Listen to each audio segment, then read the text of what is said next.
जो 25 वोल्ट लेके आएगा। ये बुशिंग है उसका, जहाँ से जुड़ के अब ट्रांसफार्मर बिजली जाएगी। उसके बाद ये इसको अर्थ किया गया है, यहाँ से देखिए बगल में सफेद जो डब्बा दिख रहा है वो टीटी है, थर्मोस्टेट, जो ट्रांसफार्मर के तेल के टेम्परेचर को नापते रहता है। 75 डिग्री ज्यादा हो जाएगा तो टीटीआर रिले उसको ट्रिप करा देगा, जिससे कि नॉच नहीं आएगा, मतलब एमएसटीएल हो जाएगा उसका, खुल जाएगा लाइन कनेक्टर। ये दो को लाल रंग का देख रहे गोल गोल, ये है करंट ट्रांसफार्मर सीटी। एक का काम है एनर्जी मीटर, जो रीड करता है बिजली, कितना बिजली खर्च हुआ उसको रीड करेगा। और दूसरा काम है कितना करंट जा रहा है उसको रीड करके देना ओएलपी को सेटिंग, जस्ट लाइक ये टीएफआईएलएम मानिए। अच्छा, यही क्यूएलएम का काम करता है। ये नहीं काम करता है, क्यूएलएम का ट्रांसफार्मर टीएफआईएलएम ये है, और क्यूएलएम का तरह ओएलपी होगा जो कैब में होगा, ठीक है। और वहाँ भी क्यूएलएम का ट्रांसफार्मर टीएफआईएलएम यहाँ होता था। ये सीटी है, करंट ट्रांसफार्मर है। ये सप्लाई देगा उस रिले को ओवर करंट होने पर, ओवर करंट 160 एम्पियर इसका सेटिंग है। उसके बाद यहाँ पीछे लगा है ये VPT जो कि लैच और अनलैच टाइप का है। इसको कैसे दबाते हैं सर? इसके पीछे हाथ लगाइएगा, किसी में सामने दिखता है, इसको ऐसा बना दिया है कि पीछे। देखिए वही बटन आप लोग मॉडल रूम में देखे होंगे, बस हाथ लगिए पीछे में, एक भाल्व है पिकअप कराने का, एक भाल्व है पेंटो को लोअर कराने का। हाथ लगा देखिए, हाँ बिल्कुल बिल्कुल, हाँ एगो नीचे है, एक ऊपर है, ऊपर भी है, दोनों होगा भाई। हाँ एगो ऊपर ही है। हाँ। अरे आप लोग देखे होंगे मॉडल, स्मार्ट पुश बटन, भाई आप लोग मॉडल में दिखाया गया होगा, नहीं मिला तो पेंटो वो बना रहेगा उसके बाद। अच्छा सर, ये जो ऊपर नीचे दोनों पुश बटन है, हाँ, ये पुश बटन दबाने से विंडो गिर जाए मैनुअली। कभी ऐसा जरूरत पड़ गया, अगर ऐसा स्थिति है, बुको जी क्या करेगा, ये BIR नाम का ये ट्रिप कर देता है 200 के ऊपर। हाँ 200 सीसी, 200 डिग्री सेंटीग्रेड नहीं, 200 सीसी क्यूबिक सेंटीमीटर आयतन। TT है वो टेम्परेचर वाला, वो तो ट्रांसफार्मर के तेल का टेम्परेचर। हाँ। और ये भी तो ट्रांसफर टैंक के कहीं गैस की बात हो रही है, इसमें गैस भर जाएगा, तो गैस भर BIR ट्रिप होगा, डीजे ट्रिप करा देगा। तो उस समय गाड़ी चलाइए, फिर जिस यूनिट का होगा गड़बड़ी उसको पता करके इसमें आना होगा। तो यहाँ देखिए दुगो लगा वेंट, इसको घुमाइए, वो एक आदमी घुमाइए, देखिए तेल निकलता है, और तेल के साथ साथ गैस भी निकलेगा, है ना। देखिए बंद कीजिए, तेल के साथ गैस भी निकलेगा। तो ये कहानी हो गया इसका बुको रिले का। किताब है बुको रिले, उसमें कितना दिख रहा है? ये पता चल नहीं रहा है, लाइट अभी ठीक है, नॉर्मल। हाँ वो नॉर्मल है, नीचे ठीक है। तो वैसे BIR ट्रिप हुआ तो मोटा मोटी मान लेना है कि यही गड़बड़ किया है, इसी से गैस निकल। हाँ, कुछ देर तेल भी निकलेगा, गैस भी निकलेगा। ये हो गया ट्रांसफार्मर का एक्सपेंशन टैंक, ठीक है। इसका इधर ब्रीदर है,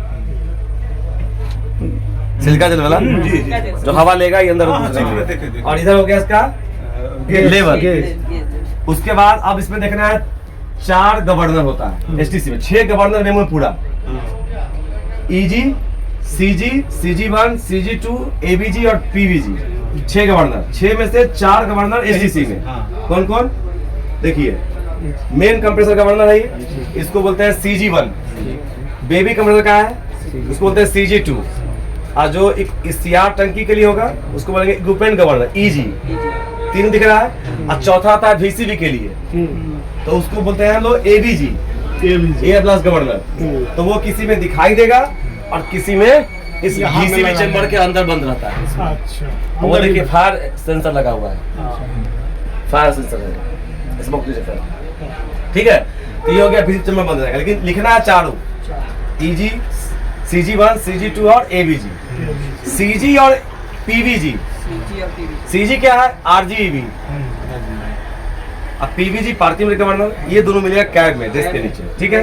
तो 4 गवर्नर देखिए, 4 को एसोलेटिंग कॉक, ये PIC पेंटो एसोलेटिंग कॉक, जिसको हम लोग पहले कहते थे VPT एसोलेटिंग कॉक। ये हो गया रिवर्सल ऑपरेटर रहता है, इसमें सब रिवर्सल यहाँ लगाना। हाँ ऐसे, जैसे मैंने हाथ लगाया, अब फिर घुमा देंगे। एक हो गया हमारा PIC, एक दूसरा RS टाइम की हवा जो जा रही है RDJ में, यहाँ देखिए कॉक लगा हुआ है इस तरफ, तो देख लीजिए बारी बारी से, देखिए, हाँ देख लीजिए, ठीक है। 2 हो गया।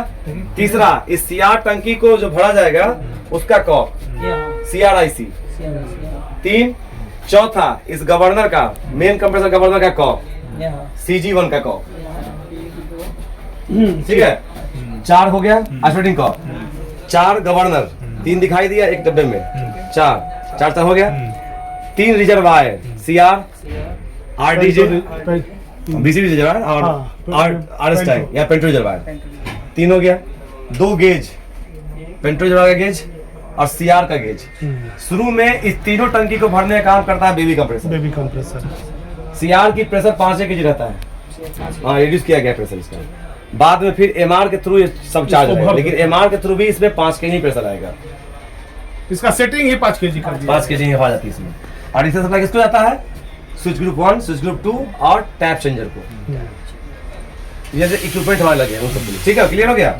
बेबी कंप्रेसर सामने रखा हुआ है, सेफ्टी वाल्व बेबी कंप्रेसर वाला RS टैंक का सामने है ना। और ये देखिए T लगा होता है ना कि बेबी कंप्रेसर से हवा जो आएगा तो एक हवा इस रास्ते से होकर चला जाएगा CR के पास, बेबी से हवा चल के आ रहा है बन के, NRV लगा हुआ है, ये हवा यहाँ आया और यहाँ से ही हवा जो है इधर घूम गया तो इसके माध्यम से चल जाएगा किसके पास? देखिए वो पाइपलाइन पकड़ते पकड़ते ये देखिए चला गया CR को भरने के लिए, CR को भरने और यही फिर पाइपलाइन ये जो इधर गया ये चला गया RS टैंक के पास, RS टैंक के पास, ठीक है, भर गया। और बाद में इस रास्ते से नीचे से देखिए MR टंकी से हवा आकर के फिर इधर से आएगा और मेंटेन करके दोनों को भेज देगा, CR को भेज देगा उसको भेज देगा, कहने का सेंस है। वहाँ नॉन रिटर्न वाल लगा होगा, समझिएगा, इजी रहेगा। यहाँ पर सर नॉन रिटर्न वाल होगा। हाँ देखिए ना भाई, ये जेड आकार का NRV जो होता था पहले ये है, इधर भी जेड आकार का NRV, मेमू में आपको जेड आकार का NRV खूब मिलेगा। मतलब इसका बेबी कंप्रेसर का प्रेशर नीचे नहीं जाए।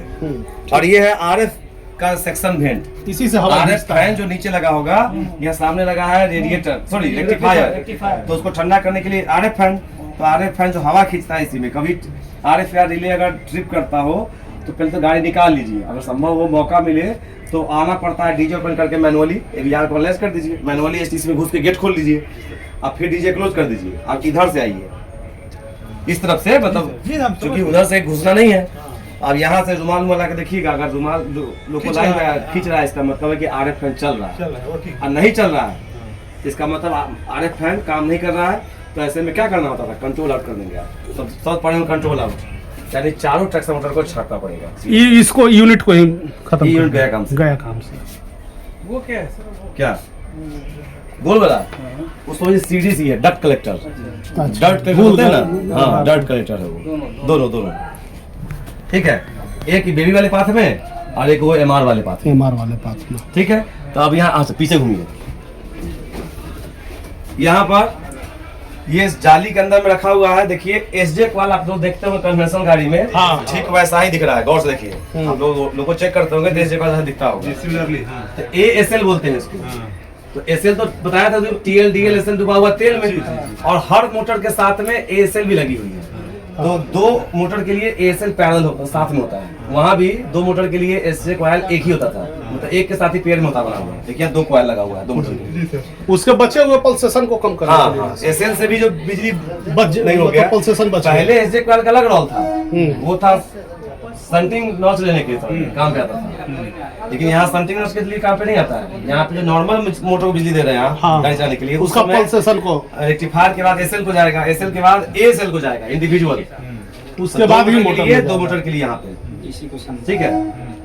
उसके बाद ये बक्से में क्या लगा है, तो संटिंग नॉच लेंगे, तो संटिंग कॉन्टेक्टर 2 मोटर के लिए इसके अंदर बंद, और दोनों का रेजिस्टेंस देखिए इसके अंदर दिख रहा होगा आपको कॉइल। फिर 2 मोटर के लिए संटिंग कॉन्टेक्टर इसके अंदर बंद, और इसमें रेजिस्टेंस, क्योंकि रेजिस्टेंस को ठंडा होना चाहिए इसीलिए इसमें बेंड बना होता है। हवा ये लिखा हुआ है वर्किंग फील्ड रेजिस्टेंस 2, हाँ 2 मोटर के लिए, आइए इधर एक, आइए 1 के लिए, यानी कि 2 मोटर के लिए इसमें 2 मोटर के लिए 1 2 3 4, क्लियर है।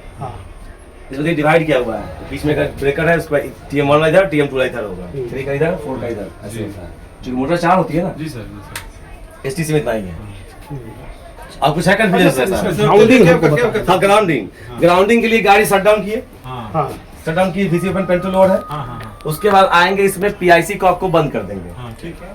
उसके बाद ये इसका हैंडल है लॉकिंग हैंडल, देखिए जेड आकार का है, इसको ऐसे अपनी ओर खींचेंगे एंटी क्लॉकवाइज, ऐसे घुमा के पूरा ढीला करेंगे इसको, और ढीला करने के बाद ये हैंडल जब पूरा ढीला हो जाएगा तब ये है ग्राउंडिंग हैंडल, इसको उठा ग्राउंडिंग हैंडल यही है, और इसी को ऑपरेट करेंगे इसे धकेल के, तो ये लॉक के थ्रू ऊपर जाके ग्राउंड हो जाएगा, और फिर उसके बाद इस हैंडल को टाइट कर देते हैं जिससे कि वो उसी अवस्था में बना रहे, दूसरा कोई अनग्राउंड ना करे। हाँ, और उसके बाद फिर अनग्राउंड करना हो तो फिर इसको ढीला करके अगर इसको ऑपरेट किया हो तो इसको फिर वापस खींच दीजिए, अनलॉक हो जाएगा। हाँ, फिर और उसके बाद जो तो फिर इसको चाबी को अपना टाइट कर दीजिए और इसको अनलॉक कर दीजिए पीआईसी को।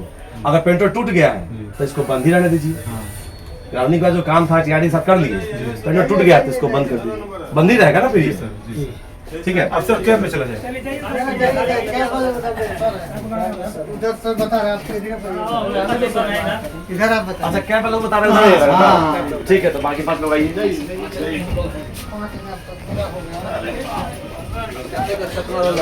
Roll number